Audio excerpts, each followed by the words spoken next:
Assalamualaikum warahmatullahi wabarakatuh. Baiklah, nama saya Hamzah Kurniawan.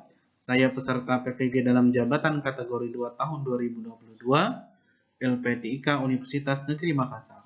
Baiklah, pada kesempatan kali ini saya akan menampilkan video pelaksanaan praktek pembelajaran keempat, pertemuan ke-1, materi tentang potensi sumber daya alam di Indonesia. Selamat menyaksikan. Bismillahirrahmanirrahim. Assalamualaikum warahmatullahi wabarakatuh. Waalaikumsalam warahmatullahi wabarakatuh. Apa kabar anak-anak semua? Alhamdulillah. Baiklah anak-anak, pada pagi hari ini kita akan melanjutkan pembelajaran kita. Bapak minta kepada ketua kelas untuk memimpin doa sebelum mulai pembelajaran. Silakan ketua kelas. Kami sebelum belajar berdoa. Doa mulai.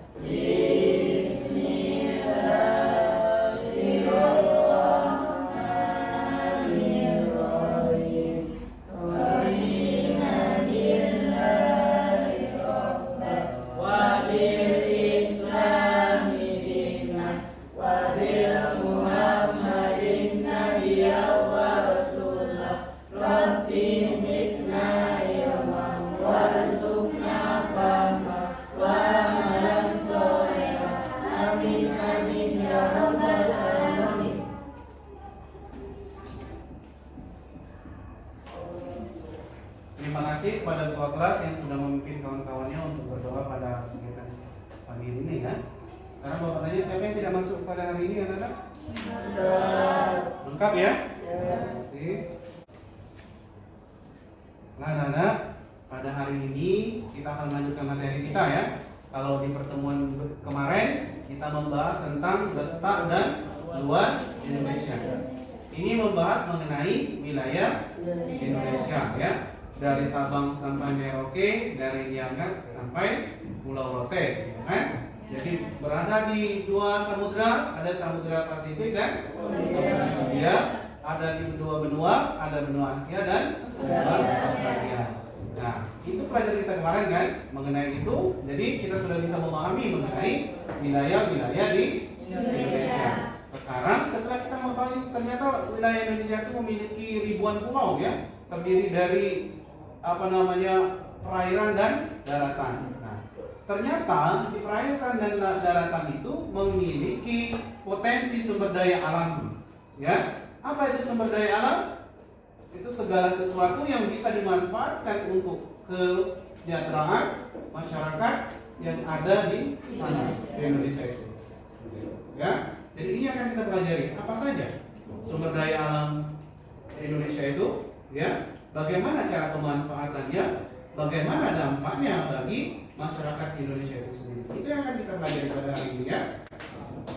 Setelah kita lanjutkan, ini kompetensi yang akan dicapai ada pengetahuan dan keterampilan.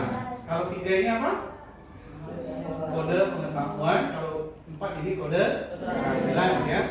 Silakan dibaca. Silakan ke tujuan pembelajaran ya. Jadi pada pertemuan kali ini ada 4 tujuan pembelajaran kita ya. Yang pertama, mendeskripsikan sumber daya alam di Indonesia dengan benar. Yang kedua, menganalisis potensi sumber daya alam hutan ya, sumber daya hutan di Indonesia dengan baik.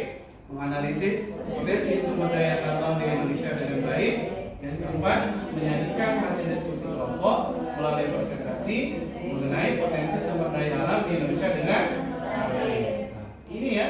Kalian bisa menganalisis, bisa mendeskripsikan setelah mengikuti pembelajaran pada hari ini. Baik itu mengenai sumber daya alam, baik itu berupa hutan maupun tambang. Ya, apa manfaatnya?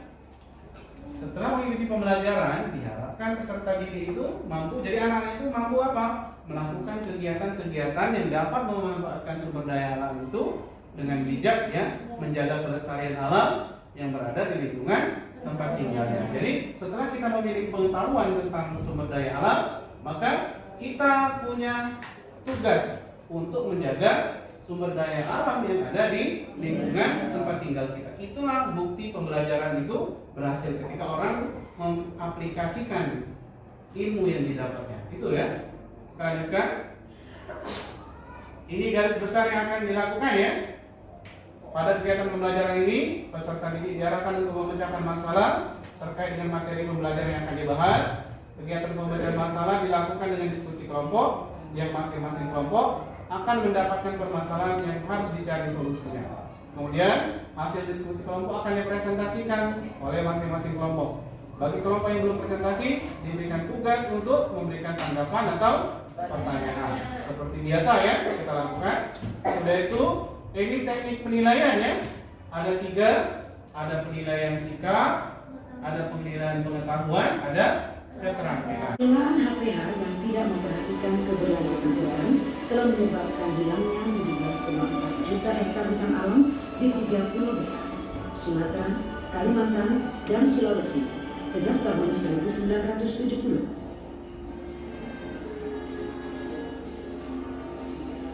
Kebakaran hutan menjadi salah satu faktor berkurangnya hutan alam. Pengembangan sektor perkebunan selama 30 tahun terakhir menciptakan kerusakan dan berkurangnya hutan dataran rendah. Pertanian tebas bakar, perkebunan rakyat, dan pembukaan lahan untuk pemukiman juga memberi andil bagi rusaknya hutan. Memang, kebijakan pengelolaan hutan senantiasa dipengaruhi oleh kondisi politik nasional dan pasar. Ya, terima kasih ya. Kalian sudah menyaksikan video mengenai sumber daya alam Indonesia dan bahan tambang yang ada di Indonesia ya.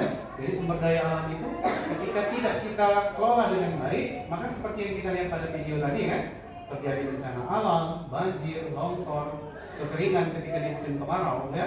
Itu salah satu dampak dari pengelolaan sumber daya alam yang tidak bijak, yang kurang arif atau secara serakah dilakukannya ya. Maka setelah menyaksikan video tadi, Bapak minta masing-masing dari anak-anak untuk membuat 3 pertanyaan mengenai video tadi. Silakan dilakukan sekarang. Bapak akan membagi kalian terdiri dari beberapa kelompok ya, untuk membahas materi kita mengenai potensi sumber daya alam di Indonesia. Sekarang Bapak akan membagi kelompok dan membagikan lembar kerjanya ya. Silakan. Ini kelompok 1 ya, terdiri dari 4 orang, 3 orang perempuan, 1 orang laki-laki. Di sini 3 orang, ada 2 orang perempuan, 1 laki-laki. Ini semuanya laki-laki. Ini kelompok 3 ya. Ini kelompok 2, ini kelompok 1. Sekarang Bapak bagikan dulu. Silakan.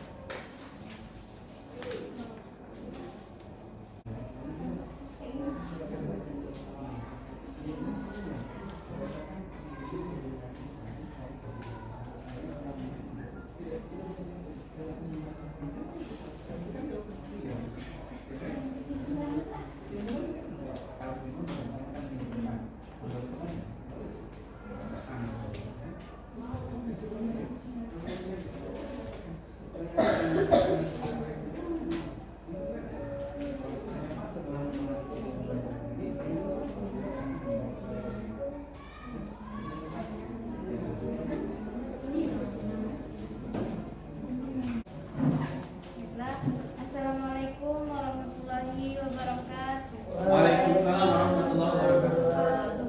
Perkenalkan, nama saya Halimah, bisa dipanggil Halimah. Baiklah, potensi sumber daya alam adalah semua bahan yang ditemukan manusia dalam alam yang dapat dipakai untuk kepentingan hidupnya. Bahan tersebut dapat berupa benda mati maupun benda hidup yang berada di bumi dan dapat dimanfaatkan untuk memenuhi kebutuhan hidup manusia. Jadi, apapun yang ada di alam yang dapat dimanfaatkan untuk kebutuhan hidup manusia dapat dikatakan sebagai sumber daya alam. Potensi sumber daya alam di Indonesia dilihat dalam beragam bentuk: air, tanah, udara, batuan, hutan, dan bahan tambang, dan lain-lain merupakan bentuk-bentuk sumber daya alam. Sekian. Ya, terima kasih pada kelompok 1 ya. Kita dulu. Sekarang Bapak minta kepada kelompok yang belum presentasi untuk memberikan pertanyaan atau tanggapan. Silakan ya. Siapa yang mau mewakili kawan-kawannya?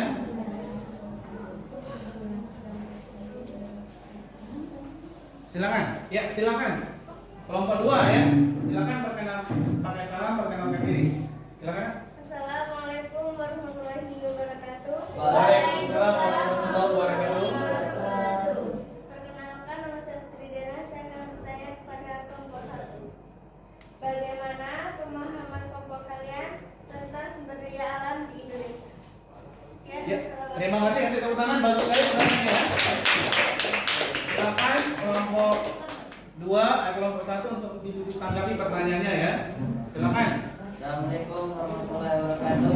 Waalaikumsalam warahmatullahi wabarakatuh. Perkenalkan, nama saya Ali Faisal akan menjawab pertanyaan tadi.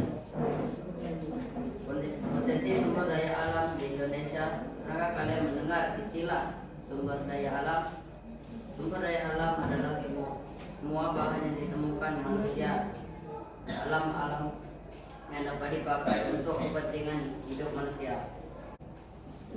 Assalamualaikum warahmatullahi wabarakatuh. Waalaikumsalam warahmatullahi wabarakatuh. Perkenalkan, nama saya Agnes Sabella. Jadi saya di sini akan menyimpulkan pembelajaran pengetahuan. Pada kegiatan pembelajaran ini kami akan menyimpulkan bahwa bangsa Indonesia memiliki sumber daya alam, daya tambang yang beraneka ragam, mulai dari minyak bumi, emas, batu bara, bauksit, pasir besi, dan lain-lain. Potensi ini haruslah dimanfaatkan sebaik-baiknya untuk mensejahterakan kehidupan rakyat di seluruh Indonesia. Pemanfaatan yang bijak dan berkelanjutan akan dapat memberikan dampak yang baik untuk generasi saat ini dan yang akan datang. Baiklah, cukup sekian. Assalamualaikum warahmatullahi wabarakatuh. Waalaikumsalam warahmatullahi wabarakatuh. Kita lanjutkan ke kegiatan evaluasi. Ya. Silakan perhatikan ini. Ya, perhatikan di layar ya. Kita ada 4 soal. Bapak minta kalian mengerjakan kegiatan evaluasi ini. Bapak kasih waktu. Silakan. Perwakilan ya, silakan. Assalamualaikum warahmatullahi wabarakatuh. Waalaikumsalam warahmatullahi wabarakatuh. Baiklah, sepertinya saya sini akan menyampaikan refleksi yang kami telah menonton video tadi.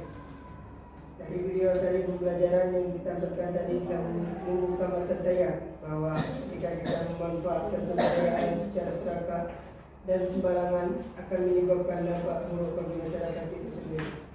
Dengan demikian, video pembelajaran tadi telah mengajarkan kami untuk bijaksana dan sesuai kebutuhan dalam memanfaatkan sumber daya alam yang ada supaya tidak memberikan dampak buruk dan kerusakan alam yang ada di sekitar kita maupun dunia secara keseluruhan. Ya, terima kasih. Kasih tangan ya. Ya, untuk dikerjakan di rumah.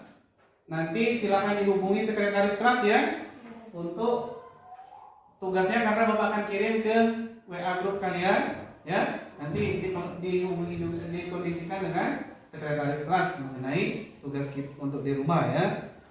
Selanjutnya Bapak akan menyampaikan ya, pada pertemuan selanjutnya kita akan membahas mengenai, setelah tadi sumber daya hutan dan tambang, maka kita akan membahas tentang kemaritiman ya. Tentu materi tentang kemaritiman ini sangat cocok dengan kita yang tinggal di daerah pesisiran pantai ya. Kemaritiman itu berarti perairan ya, bisa sungai, bisa laut ya, semuanya itu bertema dengan kemaritiman. Apa saja yang ada di Indonesia ya, sumber-sumber kekayaan kemaritiman itu apa saja, bagaimana cara mengelola yang baik ya, terus bagaimana cara kita bersikap dalam mengemban amanah ya, karena kita tinggal di Indonesia yang terdiri dari daratan dan lautan yang sangat luas. Maka sebagai generasi muda apa yang harus kita lakukan ya kan, untuk tidak merusak lingkungan kemaritiman itu ya.